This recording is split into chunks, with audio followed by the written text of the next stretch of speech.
అందరికీ నమస్కారం. మా ఛానల్కు తిరిగా స్వాగతం. ఈ వీడియోలో భారతదేశంలోనే అతిపెద్ద పెన్షన్ పథకం తెరవెనుక నిజంగా ఏం జరుగుతోంది? బీజేపీ ఎంపీ బసవరాజ్ బొమ్మాయి నేతృత్వంలోని పార్లమెంటరీ స్టాండింగ్ కమిటీ 2025 చివరి నాటికి ఉద్యోగుల పెన్షన్ పథకం ఈపీఎస్ యొక్క మూడవ పక్ష మూల్యాంకనాన్ని కార్మిక మంత్రిత్వ శాఖ పూర్తి చేయాలని డిమాండ్ చేస్తూ సవాలు విసిరింది. కాని ఇప్పుడు 30 సంవత్సరాల తర్వాత ఎందుకు?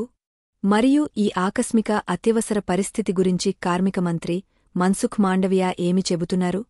మీ పెన్షన్ సురక్షితంగా ఉందా లేదా పెద్ద మార్పు వస్తుందా? ప్రత్యేక ప్రతిచర్యలు, నిపుణుల విశ్లేషణ మరియు అధికార వర్గాల నుండి తాజా సమాచారం కోసం తెలుసుకోండి.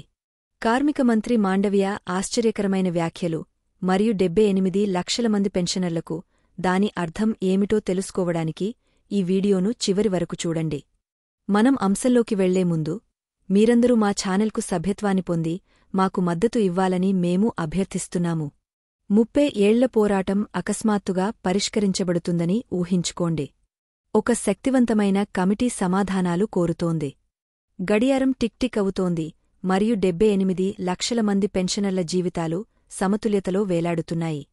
ఉద్యోగుల పెన్షన్ పథకం వాగ్దానం చేసినట్లుగా పరిష్కరించబడుతుందా లేదా ప్రభుత్వం బహిర్గతం కాబోతోందా? ప్రభుత్వం ఇప్పుడు ఎందుకు తొందరపడుతోంది? ఈ అపూర్వమైన మూల్యాంకనం ఏ రహస్యాలను వెల్లడిస్తుంది? వేచి ఉండండి, ఎందుకంటే మీరు కార్మిక మంత్రి మన్సుఖ్ మాండవియా నుండి వినబోయేది మీ ఈపీఎస్ 95 కనీస పెన్షన్ గురించి మీరు అనుకున్న ప్రతిదాన్ని మార్చగలదు. కార్మిక మంత్రి మన్సుఖ్ మాండవియా ఈపీఎస్ 95 సమస్యపై చురుకైన మరియు సానుకూల వైఖరిని తీసుకున్నారు.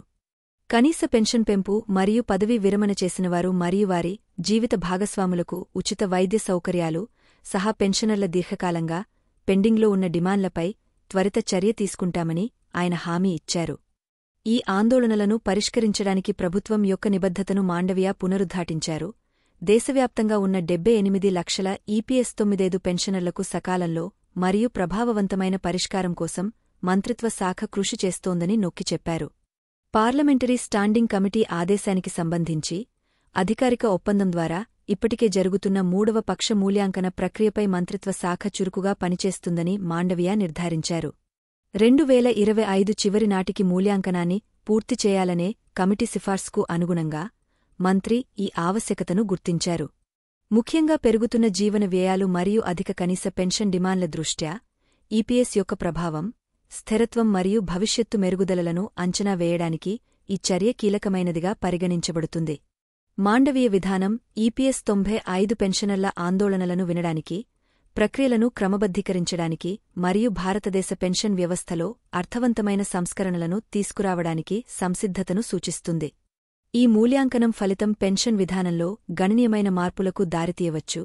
ఇది దేశవ్యాప్తంగా లక్షలాది మంది పెన్షనర్లను ప్రత్యక్షంగా ప్రభావితం చేస్తుంది. ఈ వీడియో మీకు ఉపయోగకరంగా అనిపిస్తే దిగువ వ్యాఖ్యలలో మీ అభిప్రాయాలను వినడానికి మేము ఇష్టపడతాము. ఈపీఎఫ్ మరియు ఈపీఎస్ 95 పెన్షన్లకు సంబంధించిన అన్ని విషయాలపై తాజాగా ఉండటానికి దయచేసి మా ఛానల్ను లైక్ చేయండి, షేర్ చేయండి మరియు సబ్స్క్రైబ్ చేయండి. ఈ వీడియో చూసినందుకు ధన్యవాదాలు.